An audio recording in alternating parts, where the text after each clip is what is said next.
Hello students, आज की class में आपका स्वागत है। आधुनिक समय मुद्रा का स्वरूप। पिछले वीडियो में बच्चों आपने देखा कि पुराने समय में किस प्रकार से लेन देन का कार्य किया जाता था। इस वीडियो में हम देखते हैं कि आज के समय में हम किस प्रकार से लेन देन का काम करते हैं या व्यापार के लिए लेन देन किस प्रकार किया जाता है। आज हम लेन देन के लिए रुपयों और पैसों का उपयोग करते हैं। इसके पीछे सर्व स्वीकार्यता की बात है। इसका चलन है क्योंकि सभी इसे स्वीकार करते हैं। विश्वास बनाए रखने के लिए सरकार इसे कानूनी रूप से अधिकृत मान्यता देती है। यह वैधानिक होती है, इसलिए लेन देन में कोई भी इसे अस्वीकार नहीं कर सकता। यह सर्व स्वीकार्यता की बात कही गई है बच्चों। सर्व स्वीकार्यता का अर्थ है सरकार के द्वारा इसे स्वीकार किया गया है कि और सभी लोगों ने उस बात को माना है कि जो मुद्रा वर्तमान में चलन में है वही स्वीकार की जाएगी। आपको याद होगा पिछले 2-3 साल पूर्व हमारे यहाँ नोटबंदी हुई थी। उसमें नोटों के स्वरूप को बदल दिया गया था। यदि हम पुराने नोट वर्तमान में चलाना चाहें तो चलेंगे क्या? उस समय सरकार उसे भी स्वीकार करती थी, किंतु जैसे ही सरकार ने उन नोटों को बंद करके नए नोटों का प्रचलन शुरू किया, उसी समय से वह नोट प्रचलन में नहीं आएंगे। आज यदि हम चाहें उन नोटों को बाजार में चलाना तो नहीं चला सकते, क्योंकि इसके पीछे सरकार की स्वीकार्यता नहीं है। सरकार की स्वीकार्यता भी नहीं है और कानूनी रूप से वे नोट अब अधिकृत नहीं है। इस कारण पुराने नोटों का हम प्रचलन नहीं कर सकते हैं या उपयोग में नहीं ला सकते हैं। यही सर्व स्वीकार्यता की जो बात है, यही बात नोटों के वर्तमान में चलन को स्वीकार करती है। जो नोट सरकार द्वारा चलाए गए हैं उन्हें ही हम स्वीकार कर सकते हैं लेन देन के लिए। पुरानी परंपरा के अनुसार आज भी रुपयों पर लिखा होता है, मैं धारक को रुपए अदा करने का वचन देता हूँ इस रुपए में की कीमत पर। इसके पीछे उस कीमत का सोना चांदी का वचन लेना लिखा रहता है। यदि आपको बैंक पर विश्वास नहीं है तो उस रकम पर यदि बैंक द्वारा दी गई मुद्रा पर विश्वास नहीं है तो आप उतनी ही रकम का सोना या चांदी ले सकते थे।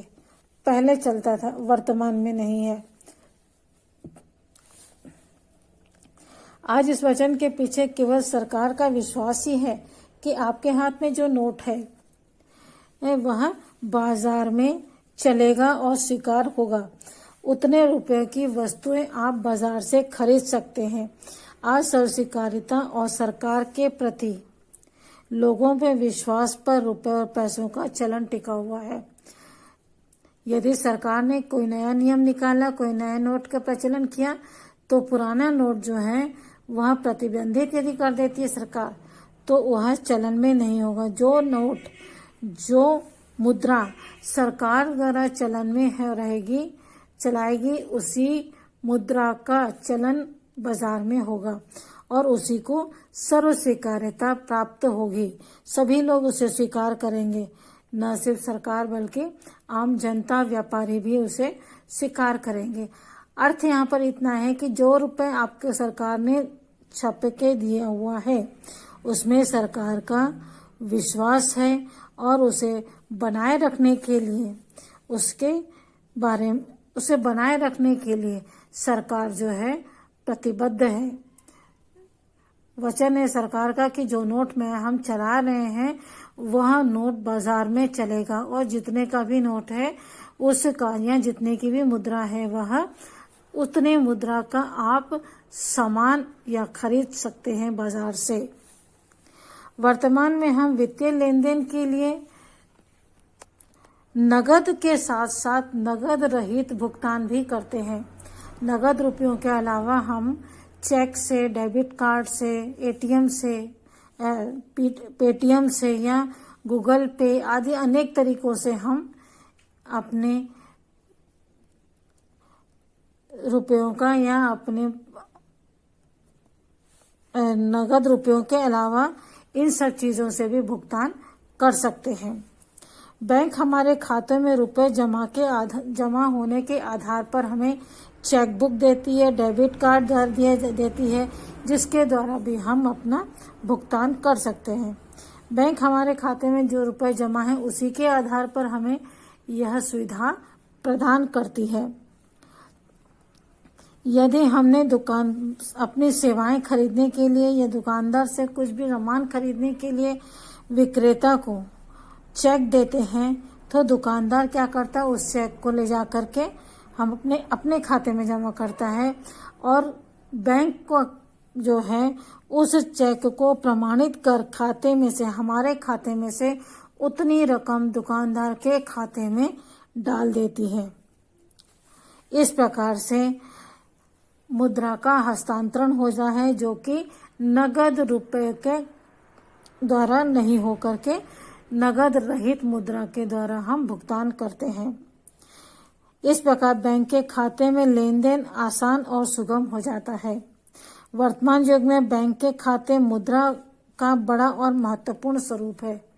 वर्तमान में जो मुद्रा का स्वरूप कौन सा है, बैंक के खाते भी मुद्रा का स्वरूप है। यदि मुद्रा का स्वरूप नहीं होते तो हम किसी भी प्रकार से लेन देन नहीं कर पाते। बचत खातों में हम अपनी आय का कुछ हिस्सा जमा करते हैं। अच्छा, इसके अलावा बैंकों में ग्राहकों के पैसे मुख्यतः 3 रूप में रखे जाते हैं या 3 खातों में रखे जाते हैं। पहला बचत खाता, दूसरा चालू खाता और तीसरा स्थायी जमा खाता, जिसे फिक्स्ड डिपॉजिट भी कहते हैं। बचत खाते में हम अपनी आय का कुछ हिस्सा बचत के रूप में रखते हैं, इसलिए इन खातों को बचत खाता कहते हैं। वहीं चालू खाता जो है व्यावसायिक ग्राहकों के लिए आवश्यक होता है। जो व्यापारी वर्ग है उसके लिए चालू खाता आवश्यक होता है। उसमें क्या है, प्रतिदिन अपनी रकम को वे उसमें डालते हैं और आवश्यकता अनुसार उसमें से प्रतिदिन रुपयों को निकालते भी हैं, प्रतिदिन जमा भी करते हैं और निकालते भी हैं। इस प्रकार से जिसे प्रतिदिन के उपयोग में लाया जाता है, इसलिए इसे चालू खाता कहते हैं। चालू खाते में, बचत खाते में हम जब चाहें तब पैसा डाल सकते हैं और निकाल सकते हैं, या किसी को भुगतान करने के लिए चेक भी दे सकते हैं। यह हमारा पैसा है और इसे हमने बैंक को इसलिए सुविधा और सुरक्षा प्रदान करने के लिए दिया है, और बैंक भी हमें वचन देती है कि जब भी आप चाहेंगे आपका पैसा आपके लिए उपलब्ध रहेगा, हमेशा उपलब्ध रहेगा। आपको जब चाहिए तब वह पैसा आपको प्राप्त हो जाएगा। आप भी अगर बैंकों में डालते हैं पैसा और आवश्यकता पड़ने पर उन पैसों को निकालते हैं, कभी आपको बैंक ये नहीं कहता कि आपका पैसा हमारे पास आज नहीं है, कल आके ले जाना। नहीं, वहाँ जिस दिन आप मांगोगे उस वक्त आपको वह पैसा उपलब्ध कराती है, इसलिए इन्हें मांग जमा राशि कहा जाता है। इसी कारण यह लेन देन को व्यवहारिक और सुगम बना देती है। जैसे डेबिट कार्ड से भुगतान के साधन के रूप में आसानी से स्वीकार किए जाते हैं। डेबिट कार्ड में हम लोग क्या करते हैं, ऐसे कार्ड को स्वैप करते हैं और जो राशि हमारे को चाहिए उस राशि को लिखते हैं और अपना कोड पिन जो रहता है उसे दबा करके हम अपनी बैंक से संबंधित व्यापारी को रकम अदा करते हैं। इसे डेबिट कार्ड कहते हैं। इसी प्रकार हम किसी भी चीज़ को खरीद कर दुकानदार को पैसे का भुगतान करने के लिए अपना कार्ड देते हैं। दुकानदार अपनी दुकान में रखी भुगतान मशीन में कार्ड डालता है और मशीन उस ग्राहक के बैंक खाते को प्रमाणित करती है और फिर ग्राहक उसमें अपना पिन कोड डाल देता है और भुगतान को स्वीकार करता है और उसके बाद उतनी रकम दुकानदार के खाते में ग्राहक के खाते से भेज दी जाती है। इस प्रकार डेबिट कार्ड द्वारा भी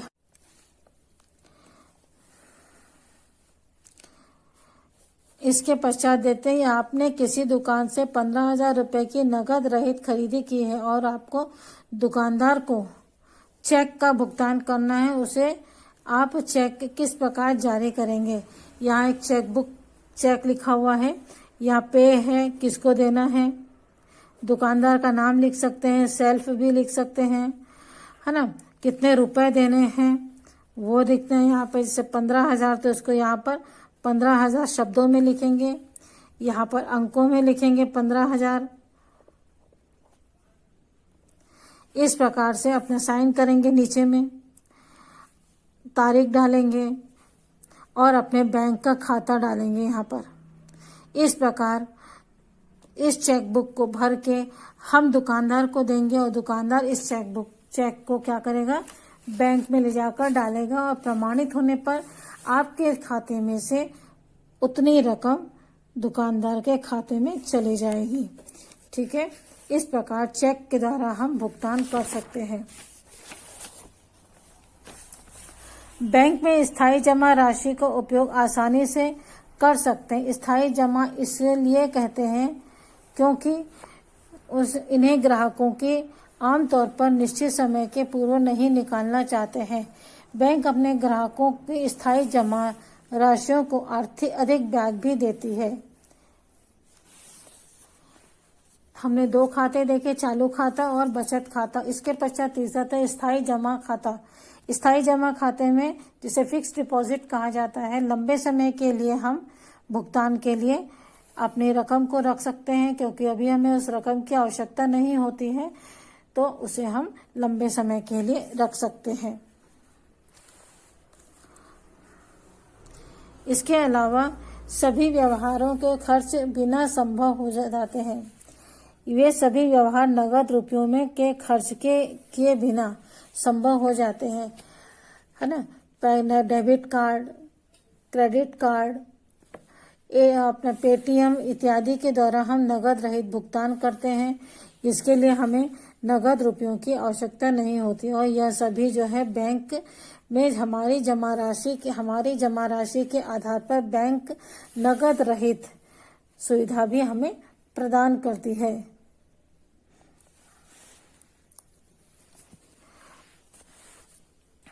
मुद्रा पैसे एवं खाता के एक विशिष्ट लक्षणों में हम पाते हैं कि सभी वित्तीय लेन देन को में स्वीकार होती है। मुद्रा जो है उसमें एक विशेष लक्षण होता है कि वह हमारे सभी वित्तीय लेन देन में स्वीकार्य होती है। अतः मुद्रा की साख इसकी सार्वभौमिक स्वीकार्यता से होती है। ये हमारे लेन देन को सरल बना देती है। वर्तमान में जो मुद्रा है और नगद मुद्रा और नगद रहित मुद्रा जो है वह हमारे लेन देन को आसान बनाती है, सरल बनाती है।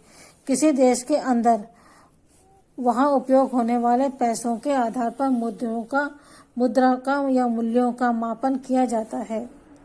किसी भी वस्तु या सेवा की कीमत पता करने के लिए मुद्रा ही अंकित करते हैं। मुद्रा का उपयोग हम कोई भी व्यक्ति तरह तरह के वस्तुएं भिन्न भिन्न कीमतों पर खरीद सकता है, अर्थात व्यक्ति अपनी सभी आवश्यकताओं की वस्तुएं जो हैं इसके द्वारा अलग अलग कीमतों पर अंकित कर उनके माप रुपयों और मुद्रा में कर उनका भुगतान कर सकता है। इस प्रकार हम देखते हैं कि कोई भी रकम, कोई भी काम हम करते हैं, ये कोई भी लेन देन करते हैं, सेवाएं खरीदते हैं या उनका उपयोग करते हैं, तो उसका भुगतान हम नगद रुपए या नगद रहित मुद्रा के रूप में कर सकते हैं। मान लीजिए हमने किसी व्यक्ति से 10,000 रुपए 2 वर्ष के लिए उधार लिए हैं और 2 वर्ष के बाद हम उसे उधार अगर हम वापस करते हैं तो भी ब्याज की शर्त के आधार पर 2 वर्ष के बाद हम 10,000 रुपए का मूलधन जो है वह भी मुद्रा में ही अदा करेंगे।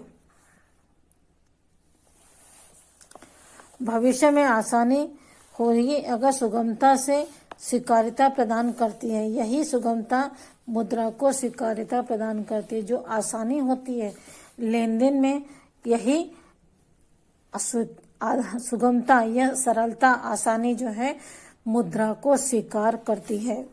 तो बच्चों इस वीडियो में इतना ही। इसके आगे वीडियो में हम आगे देखेंगे। Okay, bye.